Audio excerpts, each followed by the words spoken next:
the 6th, a violation was issued, and it's been put on hold for the last 7 years, waiting for a federal highway to determine whether or not Miami has effective control.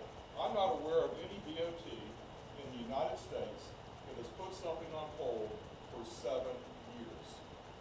But in Miami, you have enforcement on hold for 7 years.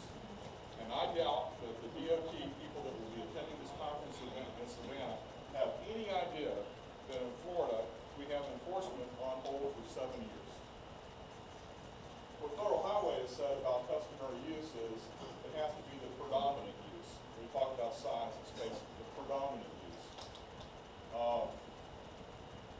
The Office of Chief Counsel of D.C. of Federal Highway, he told a counterpart in DOT in Tallahassee, surprisingly, customary use has not been a contentious issue. Only in the recent year or so has it become a hot issue. It's become a hot issue because of here in Miami. Not because of anywhere else in the United States, because of here in Miami. And if Federal Highway loses this issue in Miami, it's going to have a domino effect across the country. The Miami mayor, at the time in 2009, advised the DOT secretary, which I think at that time was Stephanie Papalousos, that the city's adopted ordinances to regulate wall murals in an effort both to control the unregulated proliferation of wall signs and to provide much-needed income. We expect $2 million over the years for this program.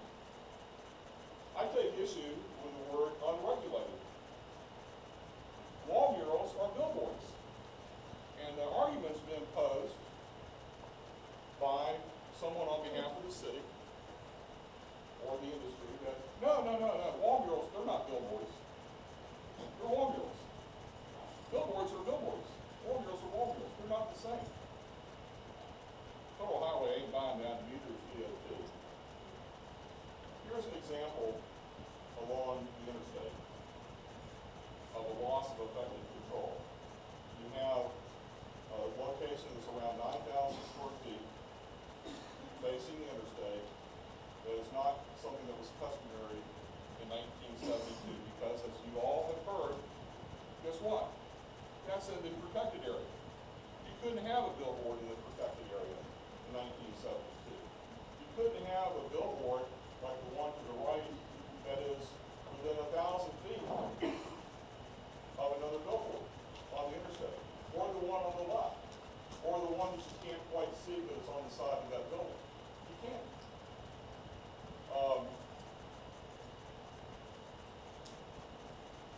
I guess I'm picking on the city of Miami. I don't mean to, but quite frankly, this is such an important issue. I have to. The mayor of Miami says to the DOT secretary, the ordinance limits wall murals to commercial and industrial use areas. In the Highway Beautification Act, you cannot have a billboard along an interstate unless it's commercial or industrially zoned.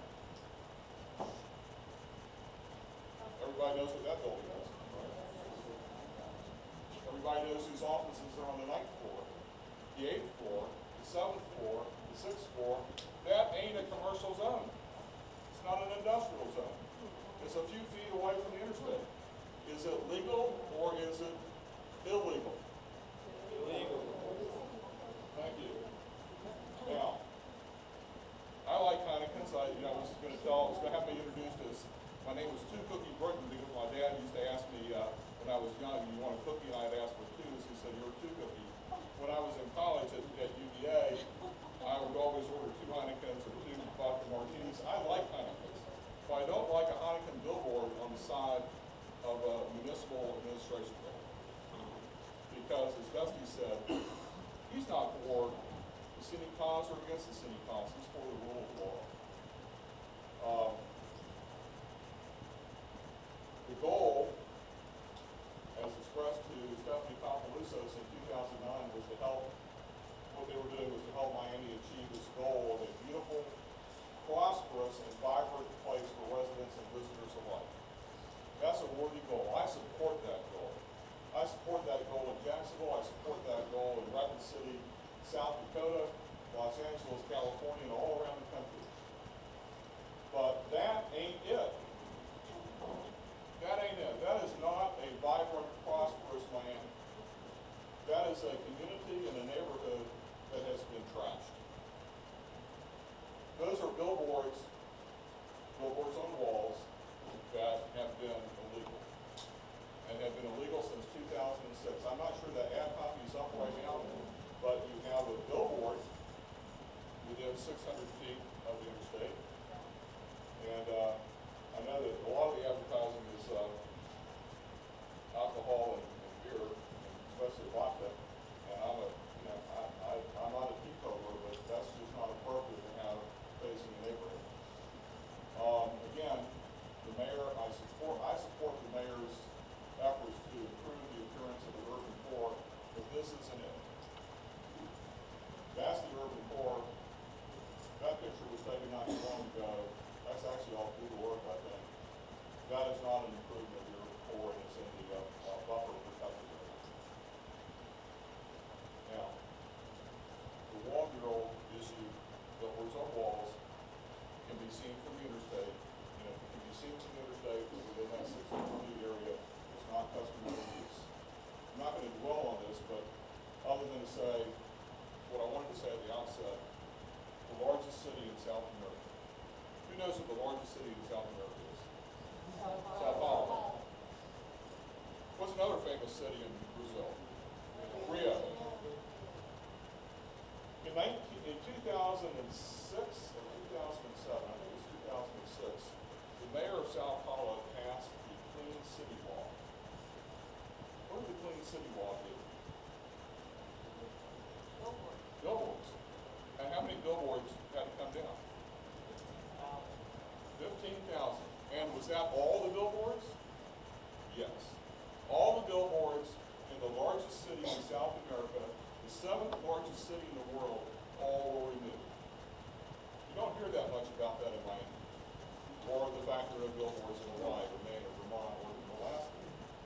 But I will tell you that Sao Paulo is a progressive city and is viewed that way around the world. They care about their image. Rio is now removing billboards following a kind of a mini clean city law for Rio in advance of the Olympics. I understand this is a cash.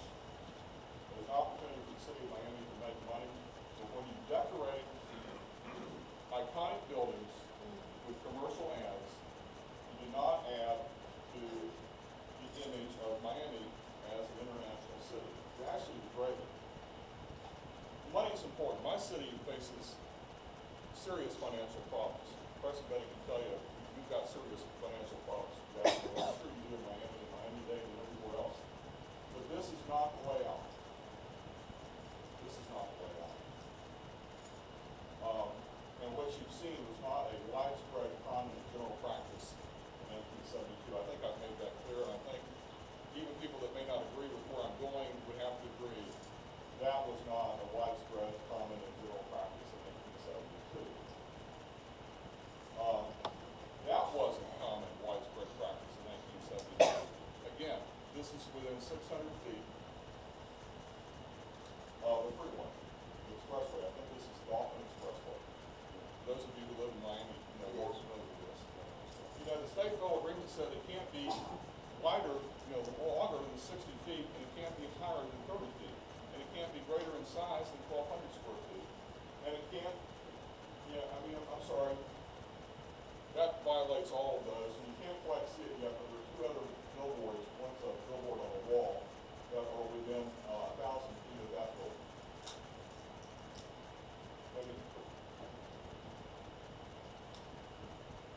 How many, everybody can close their eyes and raise their hands or not, you know, how many want to see this be Miami? Anybody want to see it? You don't. How many want to see Miami be financially healthy? I do. Let's find ways to do it other than this. Federal Highways Division Office here in Florida wrote a letter to the director of the Office of Right-of-Way in 2009 saying, look, you know, as you are aware, the certification of local governments for control of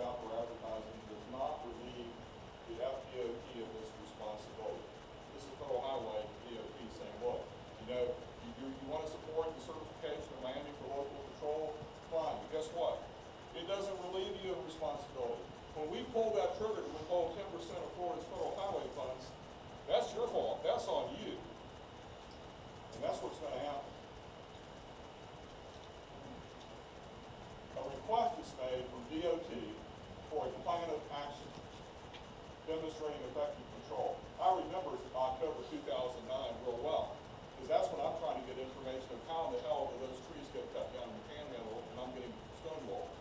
But in October of 2009, Federal Highway is asking for a plan of action. Did they get a plan of action? No, not really. When they get back from DOT is that DOT believes that basically Miami has effective control by allowing 10,000 square foot billboards 100 or 30 feet apart or 150 feet apart. I'm really disappointed that DOT is telling Federal Highway that, because that simply is not what happened. It was happening in the 1960s. Yeah, billboard on a pole, billboard on a wall, were both billboards, despite the fact that the argument is being made to the contrary. This is a location I showed you before. Federal Highway writes back in 2011, we do not consider the city's proposed controls to be in conformance. Federal Highway was actually right, that they just don't want to take the political action of withholding forest federal highway funds. They're trying. But they tell Miami, you can't do these issues about murals and other billboards in isolation. Like, murals have one set of rules and other billboards have another set of rules. It doesn't work that way. Whether it's on the side of the building or whether it's a freestanding sign, they're both billboards. These are all billboards. They violate the spacing requirements. They violate the size requirements. That's actually on the left is a fake wall. That's the other side of it. That picture was taken 3 weeks ago. Bill, you can take that. Bill Pollock again. He's a take him out and shoot him. Subversive. How many people think that's a wall? How many people think it's a fake wall?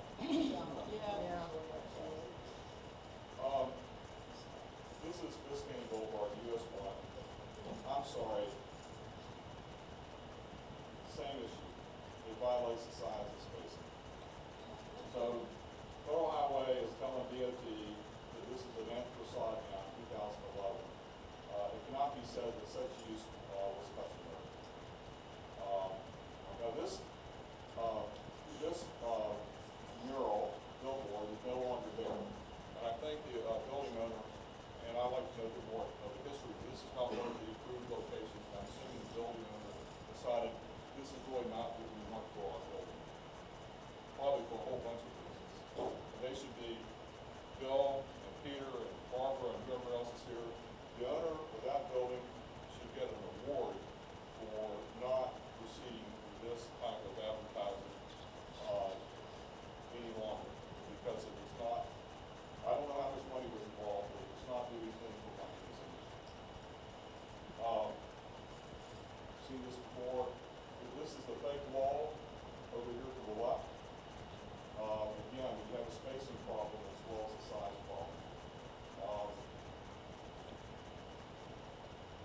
Further communications from the Federal Highway to the state of Florida says it needs to be shown that the use of such oversized murals was customary. How can you show that? How can you show that was customary in 1972 when it's in that 600-foot buffer zone, protected area where you can't have any billboards facing the highway? You can't arbitrarily choose spacing distances, especially only for murals. The argument was being made to Federal Highway that, well, spacing for murals is one thing and spacing for all other billboards is something else. It doesn't work that way. It doesn't work anywhere in the country that way. So now, this is last year.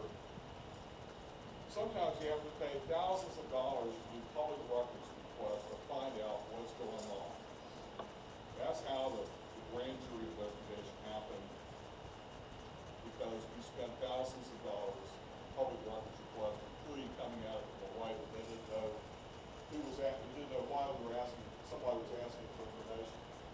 It's Barbara, I know Barbara and Bill probably know the answer to this, but probably the city of Miami has probably spent $1,500 on public records requests every year.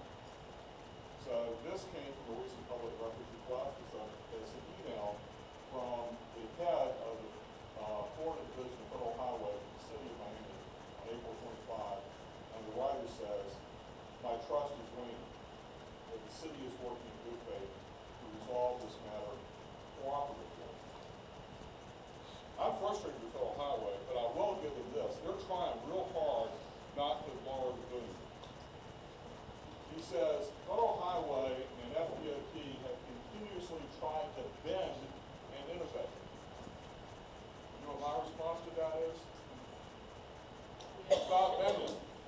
You only encourage this to continue to fester as a problem when you don't enforce the law. So, again, back to the Miami Herald. Where is the Herald in all of this? It's missing in action. It's been MIA for way too long. I know they'll be out of that building, I guess, at the end of next month or sometime soon. They're being allowed, leaving the city of Miami, which is a shame, because it really should be at the heart of Miami. The Herald is an important institution. Again, Lake Waldo, and auction hunters. I think this is off Google, so I don't know when this was up on the city building, and I know the city's getting maybe $120,000 a year or something for this location, but it's not commercial or industrial. It's just not. And if this were private property in this state, in Jacksonville, DOT would be all over the owner of that property. Be all over the owner of that property. But Miami is being given every break possible by DOT, even not enforcing this violation, which has nothing to do with size and spacing. So, I mean, that's the end of the slides for tonight. Somebody can turn the lights back on, and I hope you enjoyed it.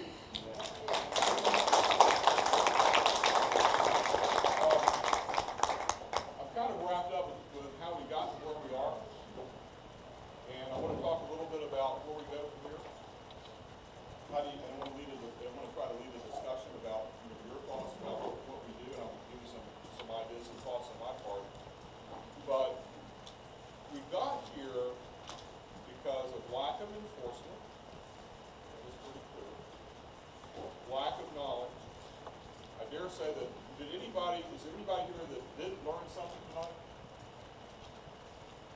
How many here learned a lot tonight and never moved forward?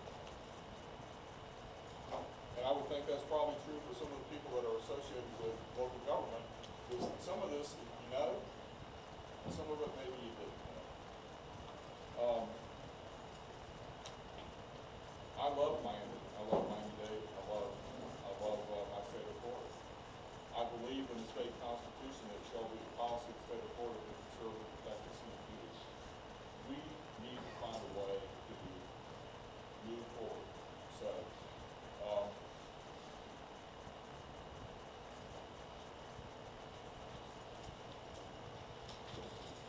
I'm now moving into what I call, how do we get out of the predicament that we found ourselves in, and talk about visual aids. I mean, I think most of you would agree that visual aids, maybe all of you would agree that this is helpful to be able to see things and visually, like the billboard in Hialeah that shines lights in the units along the expressway. What are some thoughts? And Bill or Peter or somebody's going to be here, I guess, being a scribe for these ideas. What are some thoughts about how we get out of this?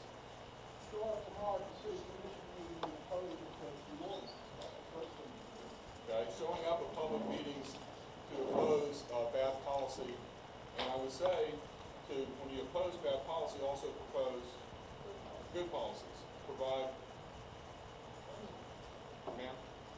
Is the law on our side? Yes and no.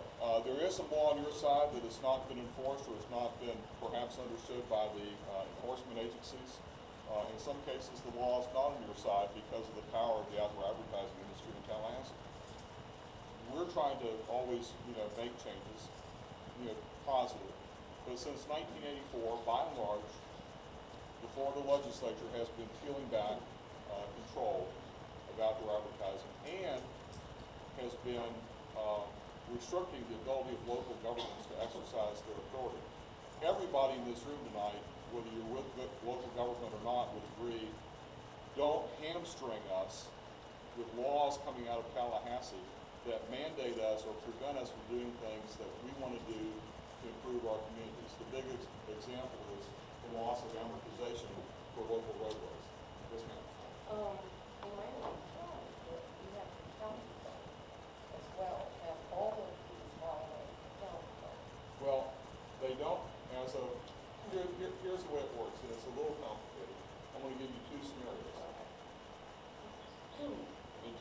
the county passed what is called an opt-out law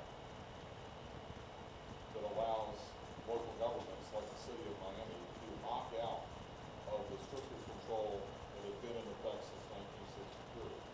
However, you still have state law that says you can't, and the Federal Highway Beautification Act and the state federal agreement that says you can't have billboards that exceed 1,200 square feet. So if you opt out, you still have that. How do you trump that problem? Well, Miami's trying to trump that problem, unfortunately, by saying we want to be certified for local control based upon what was customary use in 1972.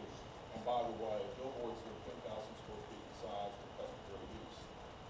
And the answer to that, Bill Highway, is no, that wasn't customary use. And when they find out that there's a buffer zone or a protected area all along every freeway, that you couldn't have billboards at all facing the freeway, that should seal the deal with Federal Highway. So you can go this way, you can go this way, but once you decide which way you're going to go, there's laws that still block it, unless we lose the Highway Beautification Act. Barbara? But even so, you're talking about static billboards, but even so, county code does not allow the electronic billboards that are That's- now, so I think that's what we're That's true. talking about. Well, you have issues too, like in a city that hasn't opted out yet, and things are appearing within 600 feet of the interstate, that's illegal. And the county should enforce that. The county should be aware of this history, and should say, my gosh, what are we doing? We're losing control. And one other point, billboards,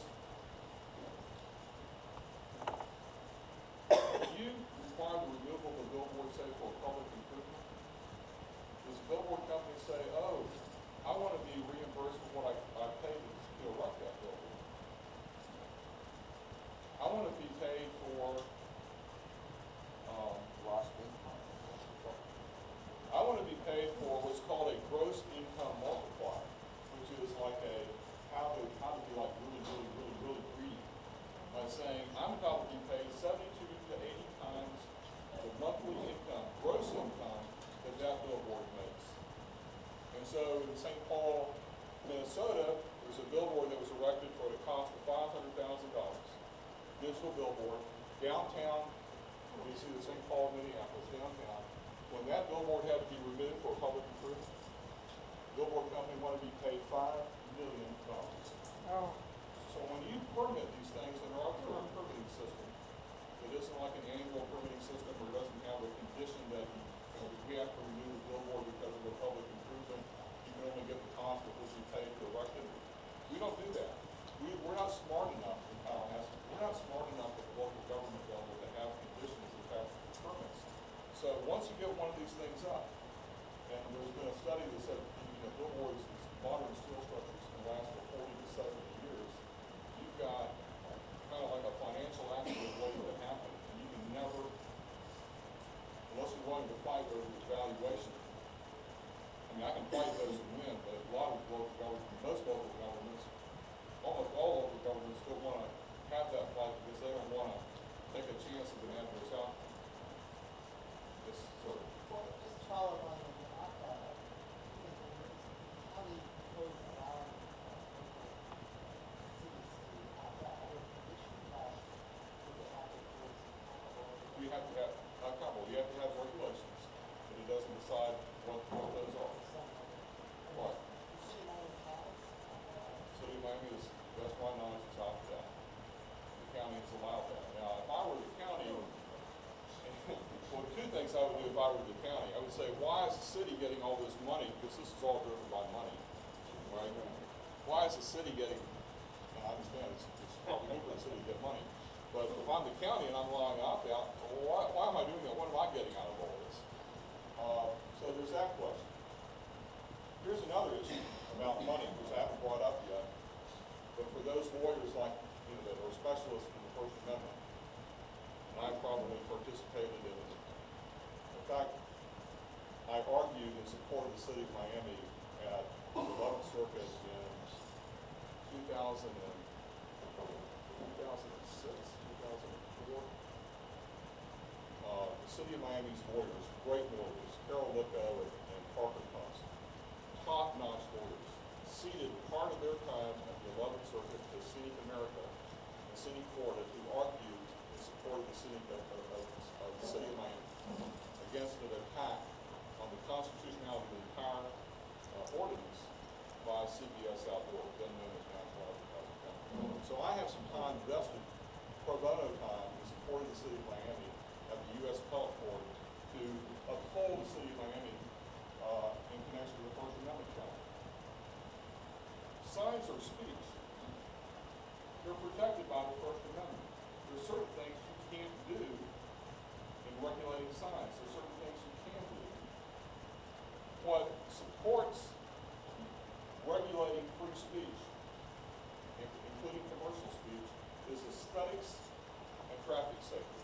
Any good lawyer who's worked in the area of the First Amendment land use will tell you the two pillars of supporting attacks under the Constitution is aesthetics or traffic safety, or a combination of both. But it ain't money. If you're making decisions about regulating speech, not based upon